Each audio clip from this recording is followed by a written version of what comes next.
We have Mark Grant, Managing Director at Southwest Securities. He is also the author of the daily Out-of-the-Box Financial Commentary. We have Domenico Lombardi. He is a senior fellow at the Brookings Institution, former executive board member, at the International Monetary Fund and the World Bank, and Professor Irene Finel-Honigman, professor of international and public affairs at Columbia University. Professor Honigman served as the senior finance policy advisor at the Commerce Department during the Clinton administration. Mark Grant, let's begin with you. The implications for this vote, indeed, if the Prime Minister gets the 151 votes or more, can everyone breathe a sigh of relief, or is this just round one? No, Pimm, this is just round one of kind of the famous line in the Olympics, and it all gets down to this. This is the first critical issue that the European Union has faced, and it's going to get down to 4 or 5 people in the Greek parliament, believe it or not. But then you go on to whether they pass the austerity measures next week. Then will the IMF fund? Then the next inflection point is, will the EU fund? If so, how much are they going to fund? And in the burden-sharing process, what is that going to do to the rating agencies, to the credit default swaps markets? There are a number of critical issues in play right now. Domenico Lombardi, what are officials from the International Monetary Fund looking for? Do they just want to see this confidence vote and they'll take it from there? Or are they paying attention to those demonstrators outside the Parliament building? Politics trumping finance? Well, clearly the confidence vote is crucial for enabling the government to pass a number of legislative measures that have been agreed with both the IMF and the EU institutions. But the confidence vote is also important because this is really a requirement set by the European finance ministers. They have made this a prerequisite for a further financial package. And if there is no further financial package, the IMF has indicated that it may not disburse the next tranche, which should have already disbursed. And without the next tranche, Greece is most likely to go in default. Professor Honigman, you've been listening to our reporter, Nicole Itano, from Athens. You've been seeing the pictures. She estimates that there are at least 10,000 people protesting across the street from the Parliament building. At what point do the demonstrators have more power in the country than the politicians? Politicians can pass all the laws they want, but if the people don't go out and pay their taxes or accept the cuts, what good is it?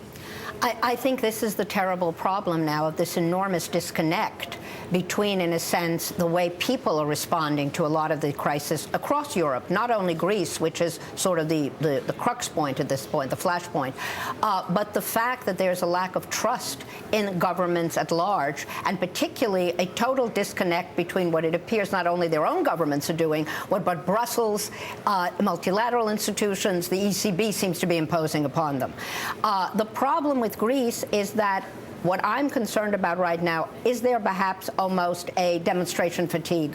Have we, in a sense, almost become blasé? Yes, they're back out demonstrating in Greece. What does that really mean? And how much impact does it have? Have they perhaps gone too far in trying to impress the need upon politicians by these endless demonstrations? This is not yet clear.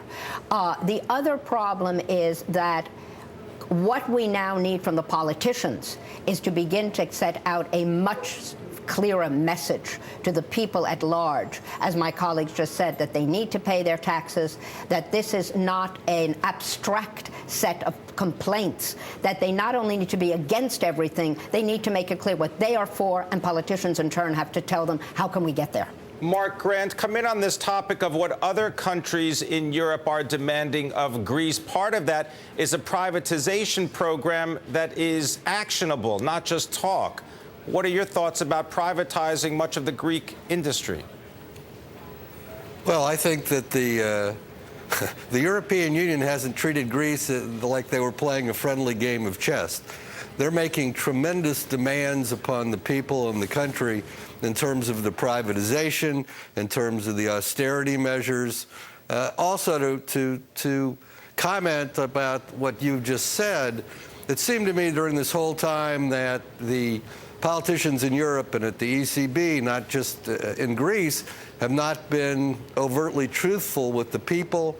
And what's happening, I think, right now is every projection that the IMF, that the EU, that the ECB, that Greece has made about the financial condition of Greece has turned out to be untrue and way worse than anybody said it was going to be. So how can you not lose faith in the people making these kinds of projections? Professor Finel-Honigman, you wanted to mention having to do with privatization. Mark Grant was mentioning that in many cases, not only the Greek elected officials, but European officials have not been straight with the Greek public. What is your take on privatization and the possibility of selling off government-controlling stakes in key industries in the country? Well, I think what is sometimes misunderstood is, first of all, how long-drawn this process actually can be, that this is definitely not a quick solution. We also have to remember that when it is done too quickly and imposed too quickly in any economy, we can have the kind of issues we had with the CEE countries in the 1990s. So we certainly want to be careful. So what does privatization really mean in a situation where a large segment of the economy was government-owned? Does the government still hold stakes? How much of these industries still remain in government hands? As in France, when privatization began of the major banks in 1987, the French government could still hold stakes of up to 51%. So when does privatization really become definition as is seen in America? It's a long way. This is a slow and complex process, and a process that will also have to be monitored in coordination with the government and with what industries really are willing to give. The last point I want to make is the issue about privatization, whether we like it or not, does mean downsizing, and it creates immediately additional issues of potential unemployment. Domenico Lombardi, I want to pick up on a word that Professor Finel-Honigman used, which is monitoring. Having outside officials monitor the privatization process in Greece. From your experience at institutions such as the International Monetary Fund, would that be a necessity for further disbursements or further negotiations for aid? Well, I think we have to be cautious because it's true that there is the IMF and the EU institutions that are supporting Greece. But in the end, the program ought to be implemented by the Greek authorities. This means that the Greeks have to be in the driver's seat as far as the privatization program is concerned. Program from which, of course, they can get substantial revenues. So one thing is to be in the driver's seat, really, to implement the privatization program. Another thing, of course, is the IMF and the EU institutions monitoring from the outside progress towards intermediate milestone and final objectives. And I think we have to be aware of this fundamental distinction. Otherwise, the demonstrations we have seen in the street might very well escalate. Mark Grant, is there a certain irony in the fact that the Parliament building in front of which all these demonstrators are voicing their opinion was actually built by a German king, by King Otto of Wittelsbach, all the way back in the 1830s? There's a certain irony there that it was built by a German.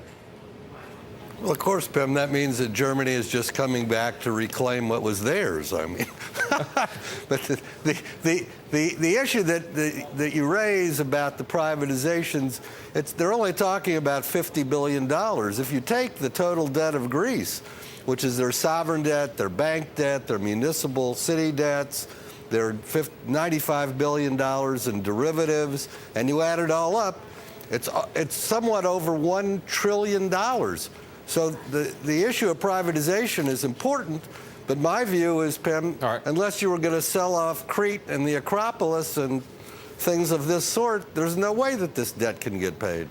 All right. Well, indeed, we've just learned that the vote in the Greek parliament has begun. Once again, George Papandreou, the prime minister, concluding his speech.